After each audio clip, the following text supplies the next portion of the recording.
అమ్మమ్మ ఊరికి తిరిగి వచ్చినందుకు చాలా సంతోషంగా ఉంది. మా తాతగారు నిజానికి ఎక్కడ ఉన్నా ఈరోజు వారు తప్పకుండా వారి ఆత్మ తప్పకుండా సంతోషిస్తుందని నేను మనస్ఫూర్తిగా అనుకుంటా ఉన్నా. ఎందుకంటే ఆయనకు చాలా ఇష్టమైన ఊరు కుదురుపాక.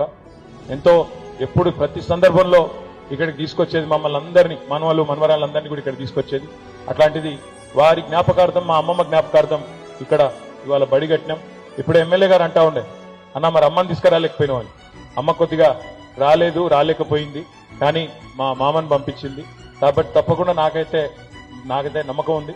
ఆ తాతగారి ఆత్మ ఇక్కడ ఉన్నా, అమ్మమ్మ గారి ఆత్మ ఇక్కడ ఉన్నా తప్పకుండా వారు శాంతిస్తారని చెప్పి అనుకుంటూ, ఇంకా ఏదైనా బడికి కానీ కుదురుపాక ఊరికి కానీ కావాలి అంటే సరే, ఇవాళ నేను ప్రభుత్వంలో లేకపోవచ్చు కానీ తప్పకుండా నా వ్యక్తిగతమైన ఒక మన్మడుగా, కుదురుపాక మన్మడుగా ఎల్లవేళలా కుదురుపాకకు అండగా ఉంటాననే మాట కూడా తెలియజేస్తూ, తప్పకుండా మళ్ళొకసారి ఈ కార్యక్రమానికి సహకరించిన ఎమ్మెల్యే గారికి, అధికారులకి, పిల్లలకి, ఉపాధ్యాయులకి పేరు పేరున అందరికీ కూడా హృదయపూర్వకంగా నమస్కారాలు, ధన్యవాదాలు. గుడి కూడా తప్పకుండా పూర్తి చేసి మళ్ళొక రోజు ఇట్లా నూకుడు దబ్బుడు లేకుండా చేసుకుందాం. ఆ ఒక్క రోజు నూకుడు దబ్బుడు లేకుండా రాజకీయాలకు అతీతంగా కలిసిమెలిసి, గుడి అంటే దేవుడి పండుగ కాబట్టి ఆ రోజు మంచిగా సఖ్యతగా చేసుకుందామని చెప్పి తెలియజేస్తూ, ఆ రోజు గుడి కట్టిన రోజు ఊరోళ్ళందరికీ భోజనం పెట్టించే బాధ్యత కూడా నేనే తీసుకుంటానని చెప్పి కూడా తెలియజేస్తూ, మీరు పెడతారని నేను పెట్టాను.